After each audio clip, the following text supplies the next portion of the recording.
So, let us consider equilibrium of a rigid body under a coplanar force system by the example of a jib crane. Let us draw a sketch and make a statement of the problem. The jib crane holds a load of 1 ton. It is required to find the magnitude of a constraint force in the point B and the components of a constraint force in the point A. Let us consider equilibrium of the jib crane. To do so, we construct a free body diagram. Let us remove the constraints mentally and replace them with the corresponding reactions. The joint in the point A and an ideal bar holding the crane in the point B are the constraint forces for the crane. The reaction of the joint is resolved in two components, XA and YA. The reaction of the bar is directed from the point B along the bar. Thus, we have an arbitrary coplanar force system.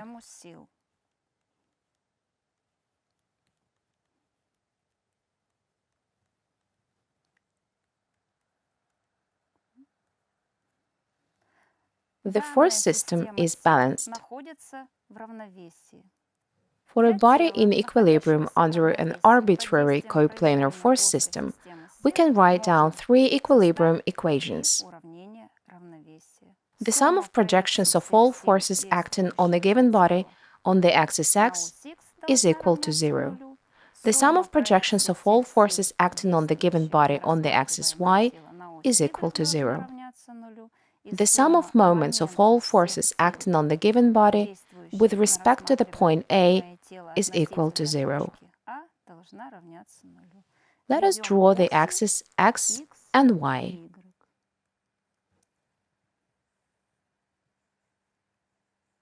For easier solution of the problem, resolve the reaction S into two components. The component Sx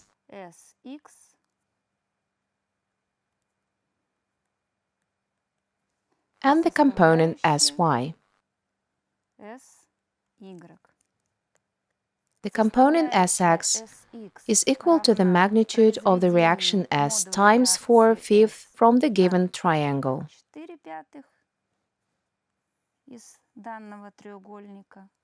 The component Sy is equal to the magnitude of the reaction times 3/5. Let us write down an equilibrium equation for the given force system. The equation of the projection on the axis x contains the component xa of the reaction in the point A and the projection of the reaction of the bar onto the axis x. The equation of the projections onto the axis y contains the component ya of the reaction in the point A, the force q, and the projection of the reaction of an ideal bar onto the axis y.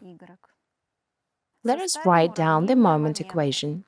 Because the components xa and ya of the joint's reaction pass through the point A, then their moments with respect to the point is equal to 0. The moment of the component Sx with respect to the point A is equal to the product of the magnitude of the component and the distance from the point to the component's line of action.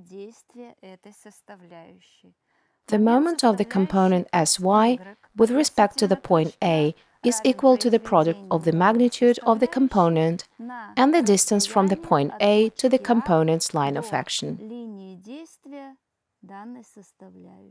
These components are included in the equation with a plus sign, because they are tending to turn the body counterclockwise.